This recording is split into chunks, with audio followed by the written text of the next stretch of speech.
What is going on, everybody? Star Wars Dad back for another video. Today we're going to be checking out Admiral Piett, one of the new leaders from Jump to Lightspeed, which has a very cool ability that allows you to play a capital ship from your hand. It costs one less. Before we get into this video, though, please make sure to join my Patreon as a free or as a paid member and check that out. We have a lot of great stuff going on there. And please make sure to like and subscribe, and make sure to sign up for the 3,500 subscriber giveaway to have a chance at winning one of the Millennium Falcons of the 3 that I'm giving away. But so when I looked at this leader, my first thought is, I want to be able to play these capital ships. I mean, a lot of them start off at like 6 cost, so I could play them on the 5 resource turn. But against your more aggressive opponents, like that's 4 turns that you gotta survive, because a lot of these decks are trying to close out the game by the 4th turn or the 5th turn. So my first thought was to pair this with blue. There's a lot of great ships between the colors of green and blue, capital ships in particular, and then use the the restore effects and the removal from blue and the sentinels that blue has to offer. So the great thing about Piett is that it comes out on your 5 resource turn, and then when it flips, you can play capital ships for 2 cost cheaper. So this allows you to play a 7 resource capital ship when Piett flips, which is absolutely insane. You can play an 8 resource capital ship on 6 resources and a 9 capital resource ship on 7 resources, and so forth. So we're doing a lot of, I would say, like, I don't know what deck this plays similarly to, because it's definitely different. But I'm using the standard, like, 3 top target, 3 vigilance, the 3 power, the dark side, 3 perilous position package, a couple of takedown, 1 fell, 1 vanquish, 1 rivals fall is what I've been playing a lot of lately. I feel like vanquish has gotten a lot stronger recently and will get stronger, just because of the ruthless raiders. But even more so, like, it just gives you that versatility where I'm not worried about what the power level is, and I just want to be able to remove whatever the unit is, whether it's a unit that has a dark saber or a ruthless raider or a Fet's fire spray, whatever. I don't have to have them to be 5 power stronger. And then we're playing 2 of the Admiral Piett from set 1 to allow us to ambush in our more powerful units. Playing just 2 because that's definitely cool, and and there's going to be situations where that's great, but it's not something we need a ton of, because we're still trying to survive the early game. 3 Dr. Krennic, I think that one is definitely more prevalent in the Admiral Thrawn leader list, because you have a lot more when defeated abilities, but you still have a decent amount in here. You have the Onyx Squadron, you have the Chimera, you have the Fleet, and so there, there's situations. That's a card I'm still trying to figure out if I want it in here. Definitely. I mean, this is an early iteration of theory crafting on this list. And then you have the Inferno 4. So I mean, there's a decent amount of when defeated effects in here that makes Krennic still worthwhile. I mean, the fact that it's still a 2/2 with a shield, I just think is enough alone to strongly consider it in here. So. But I think there's enough synergy to justify having 3. And then, we're playing the 2 Inferno 4s. Obviously, all the when defeated effects are not going to trigger twice like they do in Thrawn, but they're still really good in here. Onyx is still really good in here, just as a subtle way to heal too. Because in this deck, what you're aiming to do is slow your opponent down enough early on. And you have ground sentinels as well, and good removal to slow them down so that you can just start throwing out big ships over and over and over again to just outpower your opponent. So turn 1 plays are Inferno 4, the Piett, the Krennic, and the Squadron. Against your more aggressive opponents, obviously Squadron's going to be one of your best plays. Krennic's still really good too. Turn 2, you're going to do Power the Dark Side, Perilous Position, or Resupply. The ramp in here is actually pretty insane, because you have the 3 Resupply, and then you have the Resupply Carrier, which is one of the new ships that you can play on the same turn as Admiral Piett deploys, and it pumps you up to 6 resources. So you can really get going, and like I said, 6 resources gets you to play 8 powered ships, and if you get, the next turn you'll be at 7 resources, so you'll be able to play Avenger one turn after Piett deploys, which is insane. And I mean, you also have the option to play Relentless, and then we're even playing the Aquitant's Assault Cruiser, which hasn't seen that much play. I really like that card. I've just been waiting for the right build, and this is the right build. Because one of the things that I think is great about this card, not to mention that it has Ambush, it's a 7/8, so it has great stats, is that when you defeat a space unit, it becomes your resource. So you're already ramping yourself up, which helps you, let's say that Piett gets killed, then you can still play Avenger, Relentless, or Devastator the following turn. So I mean, that's just really powerful, and it's just great in here. It's also just a great way to close the game out quickly with a 7/8. It kills Fett's Fire Spray, it kills Ruthless Raider, it kills a lot of these new ships. I mean, it's going to be a good one in this set. There's an argument that you should probably play 3 of those. The Fleet Inter is pretty cool too. It's a 6/6 Sentinel that can come out on the same turn as Piett deploys. And then when it's defeated, you can defeat a space unit that costs 3 or less. Super, super cool card there. Obviously, Chimera is cool. I'm not sure if I need 3.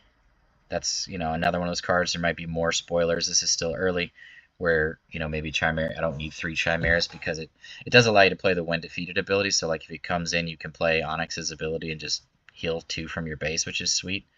Or cycle 2 with Inferno, or kill a spaceship with the fleet. I mean, it's definitely really cool, so I put it at 3 to start off.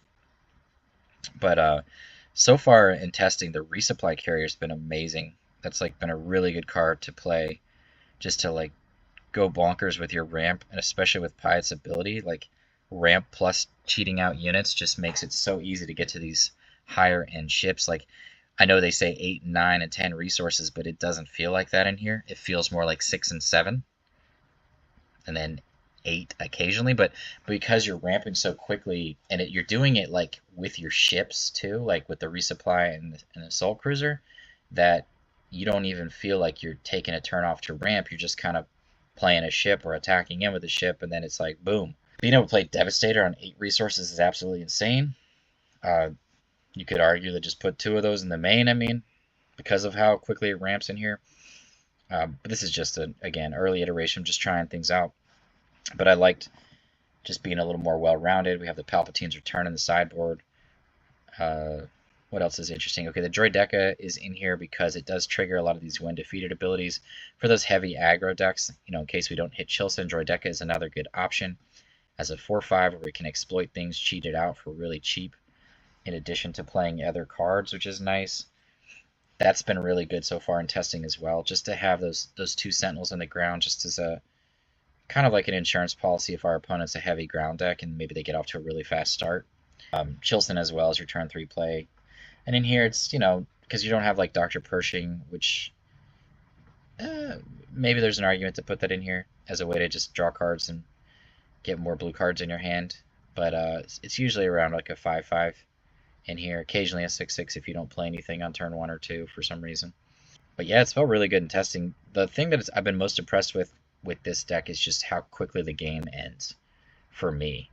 It's very quick once I get to that, I'd say 6 resource turn. That's when things really flip, and just the game ends in a turn or 2. So and the Sentinels help too, because we're able to push damage. You play a little more proactively towards winning in this build because of you have so many Sentinels across the way, and your ships are just really going to outpower a lot of decks. Obviously, we don't know what the meta is going to look like, and this is just just a good place to start. But I just wanted to show you this is a cool one. I'm really excited about this deck. I really have been enjoying this one. It's super fast and super powerful, and it feels very well rounded too. And it's just really cool to be able to play a lot of these really powerful ships in one list and not feel like you're too top heavy. It definitely does not feel that way. I mean, these 6 resource ships in particular, you're playing them on 5. I mean, that's really powerful stuff coming in a deck like this. Obviously, you know, if your opponent's going super aggro and you need to slow them down, that's where the Sentinels and the removal come in that you're going to play instead of the ships until you can kind of slow things down and stabilize, which I do think for this particular version is necessary because, you know, there's a lot of really low to the ground decks. But the cool thing is in here too is you could probably put in a scanning officer if you needed to, which I would imagine is pretty important. So that's probably a card I would consider. But let me show you a couple games on Force Table just to kind of see where my thinking was and show you how this. All right, up against Sabine green. No mulligan. Let's get rid of Chimera and Piett. So no early interaction. Well, we have the perilous position. I mean, no turn. Turn 1 play is what I meant to say. Alright, let's be greedy. Let's be greedy. Okay.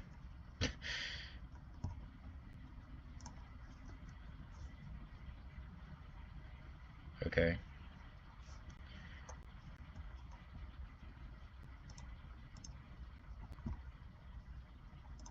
We're at 5. Gets Chilson out. It's the only way that that card gets obliterated is if they have the Dark Saber, but they just want to keep playing Heroic Sacrifices, which is weird. Okay. That's something. Yeah, so we'll attack it as a bean here. Just get it to a place where we can get it in vigilance range. Okay, never mind. Power the dark side it is.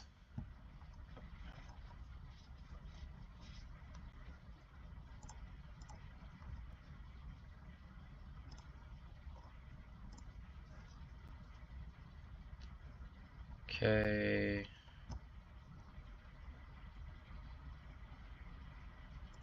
We're just at the place where we want to claim the initiative. Everything else here is pretty good. I'm going to play this at 5 cost. Okay, that kind of puts him in a place where he slows him down enough. K2SO. Okay. Okay. Don't need another one of those. Resupply carrier is not bad. Yeah, we can play perilous position here, and then play resupply carrier, just in case they have a way to kill Piett this turn. Okay, I am just going to claim the initiative again. Alright, we're at 9 resources. I think we can hold still.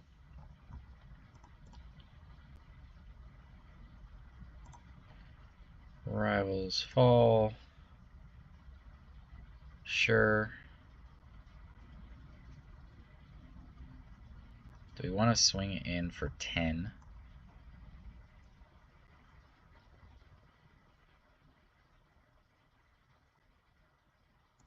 I mean, I'd say so, and then play the top target and then blast.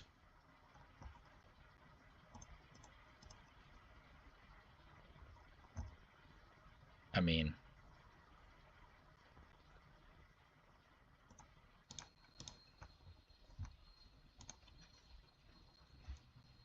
or that. I mean, that helps too, right? We don't need to blast since we just found that.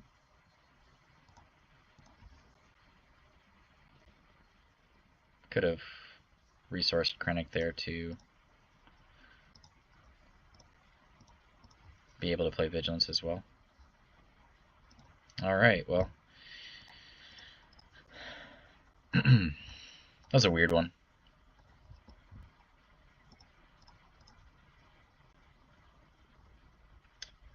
But sheer power. Let's play one more.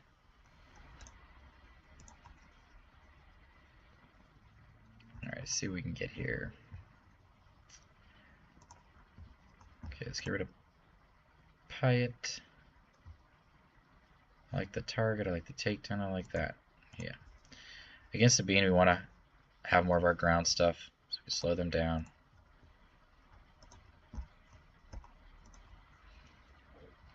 No turn 1 plays. Okay, well, there goes that. That's okay.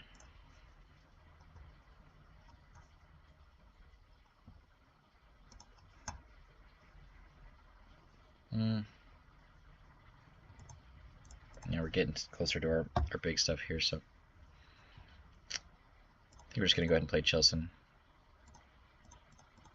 It's 5-5. Take a turn off from removing things, slow down. They have the Dark Sabers, the only way they can kill us. Well, yeah. Another Chilson's not bad.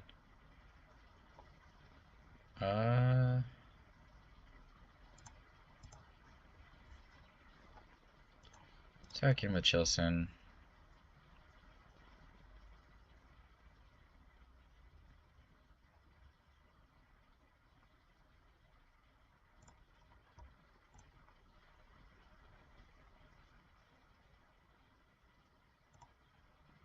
Let's play another Chilson, because I want to be able to protect Piett. We are winning the race here too, so that gives us a way to keep putting pressure on them.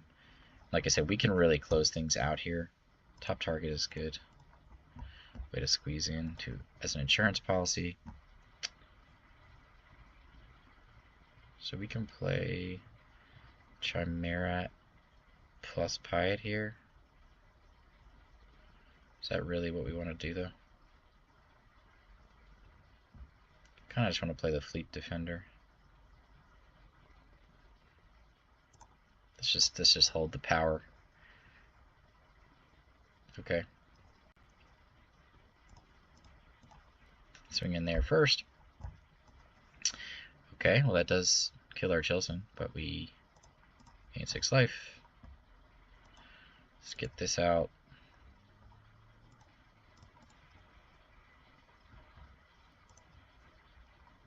And now we can play Avenger, which is insane. Okay. Yeah, go ahead and play Avenger first.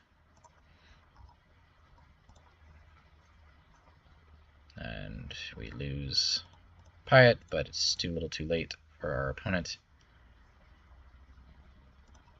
Yeah, I mean, playing Avenger on 7 resources just feels like cheating.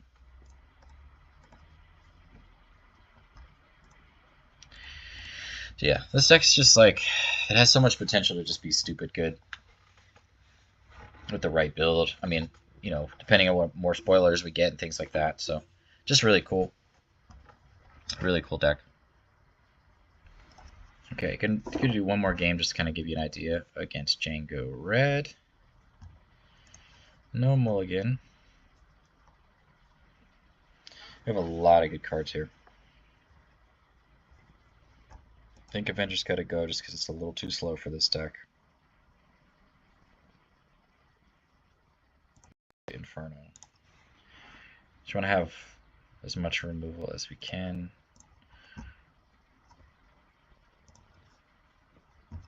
Wow. Thing is, Perilous Vision is actually pretty solid.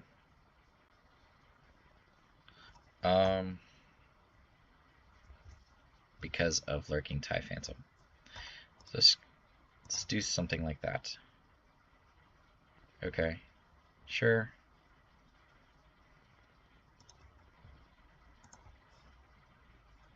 Okay. Okay. Nothing to heal there. That's nice.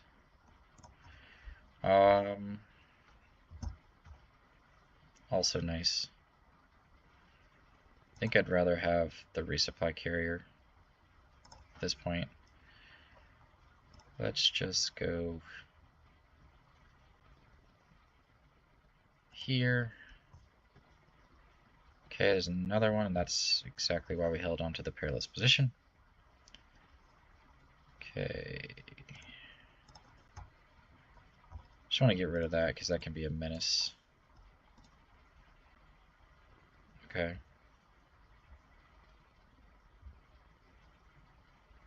I don't really want to pull out the Piett yet because I don't want it to die with like a surprise strike situation.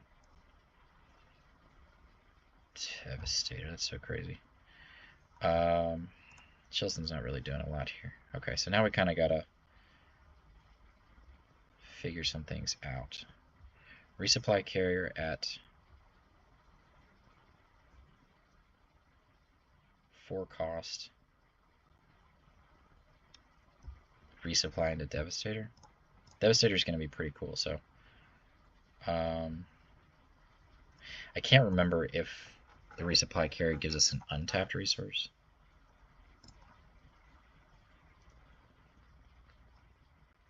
Let's just try and see what happens. Okay.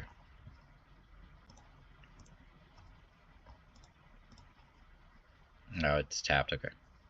Well, that's okay.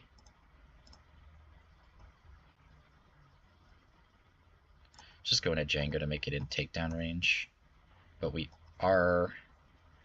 Ouch. Actually going to be able to play Devastator here next turn, which is crazy. Don't need to resupply anymore.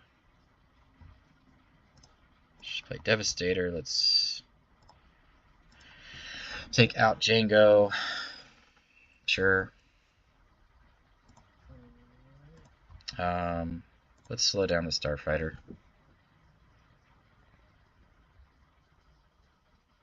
Okay.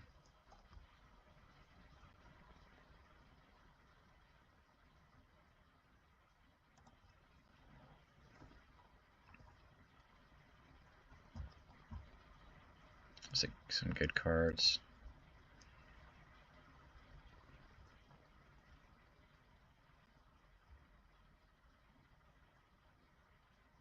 Has Overwhelm. That gets us in for 4.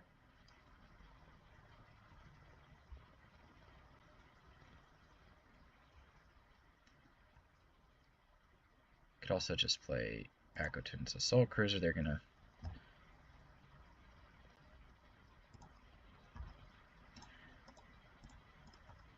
exhaust the Devastator, I would imagine, but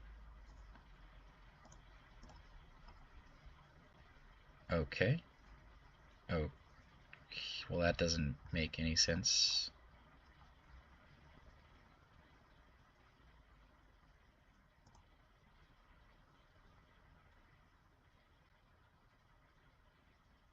Yeah, we don't.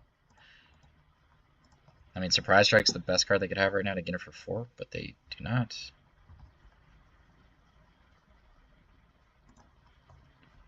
Oof, okay.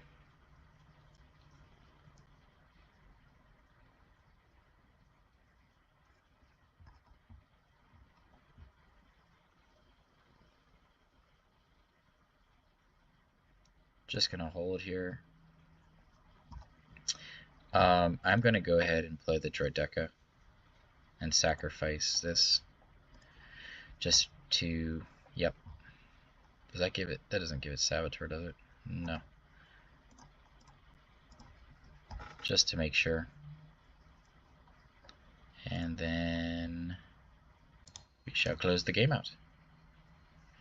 So, yeah, I mean, that one obviously, the sneak attacks can be really tough in addition to the triple dark raids.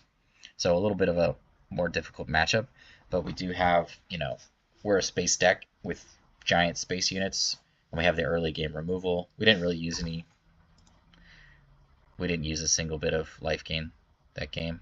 I think what we used this one, okay, but there was no life to be gained because we had 0 damage on board, so we didn't really run into any other life gain cards like Vigilance or Top Target that game, but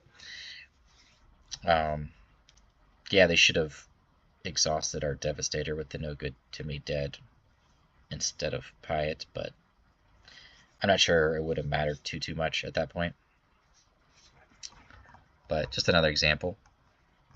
It's just such a fun deck to play. Like, being able to play Devastator on 8 resources and Avenger on 7 resources is just so much fun. Alright. No mulligan. So 2 are playing Chronic. I feel like we're just playing Race Supply here. On 2.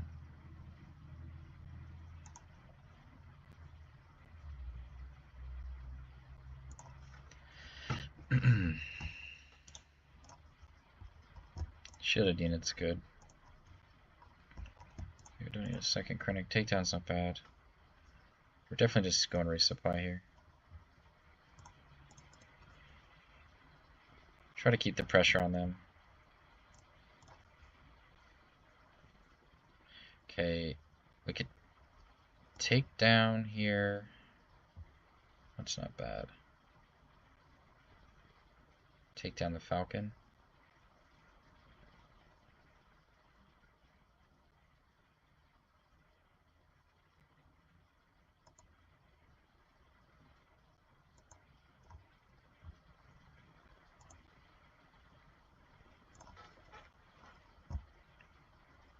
I could play Chimera here, actually. Let's just do that. Let's just do that.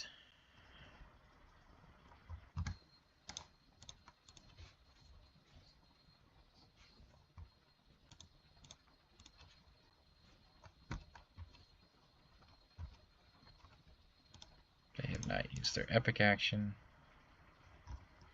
Okay. A lot of good stuff in our hand here. I don't even necessarily... Do we need Chilson?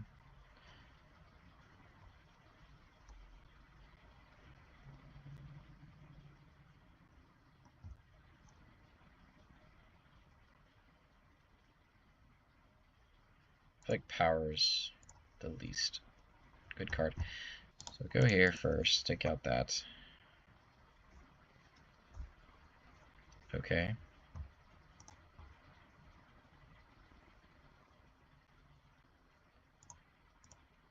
Let's take out R2.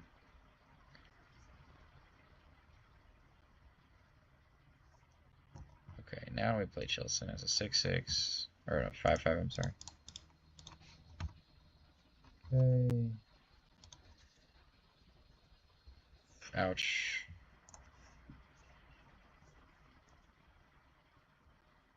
Okay. No biggie, no biggie.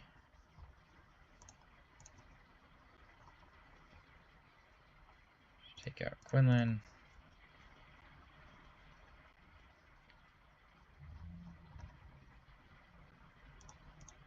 Take out the green A-Wing. Falcons ambushing in. Those two die. Thanks for the 1/1s. Vigilance.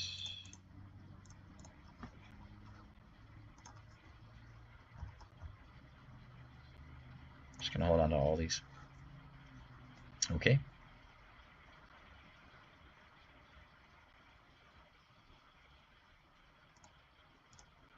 Yeah, the 1/1s are pretty worthless against a deck like Quinlan. Play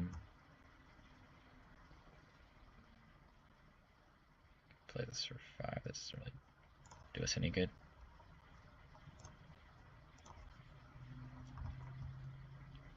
All these are good.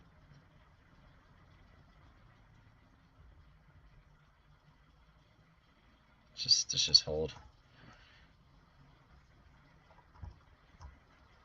Do we care? I don't think so. Yeah, it's a card.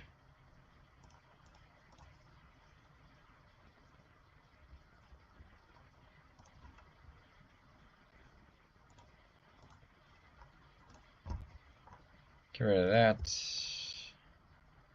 Get rid of that.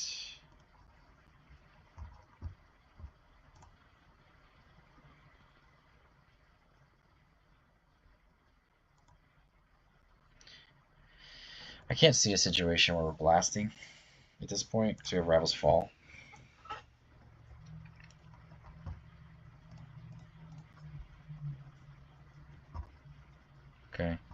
Sure.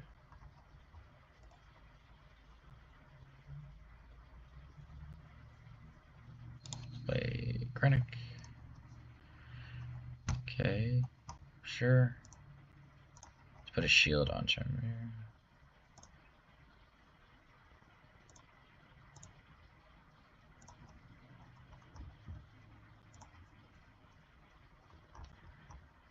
And I think that's gonna do it. Yeah.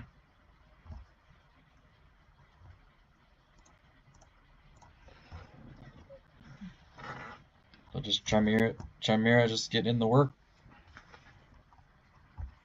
So back for the post-game wrap-up, I just made a couple minor changes after playtesting this a lot more. I did switch out the Admiral Piett for the Pike Sentinels, just to give you another additional Sentinel to slow things down on the ground. I did add in the Scanning Officers in the main and took out Inferno 4, just because I felt like Scanning Officer is really important right now with all the Han Yellow, and had 2 in the main and 1 on the side. I did cut a Chimera just because there's not as many wind-defeated effects in here. And then I did add a second Devastator to the main board. The sideboard obviously is still a mess. Obviously, if there's more cards that get spoiled, then this will, I'll continue to make changes, but this is a very good starting point for this list. I've put a lot of time into this. Hope you guys enjoyed the video, though. But yeah, like I said, this is a really, really fun deck. I really have enjoyed this deck. I think Devastator on 8 resources is just incredibly powerful. The Assault Cruiser's also been really, really awesome on 6, just to take out your Fetz Fire Sprays and Ruthless Raiders. Avenger on 7's just been nuts. And just being able to do this consistently and have a good chance early on because of all your removal on your Sentinels, it's felt really good. Also, the Fleet inner card has been really, really strong. The Wind Defeated ability is awesome. It's a really good card against like Jango Space, and it's going to be good against a lot of these space decks. So, obviously this is still early theory crafting, but I just kind of wanted to give you an update on where things were at for me currently with this list. But as always, y'all have a good one, and peace out.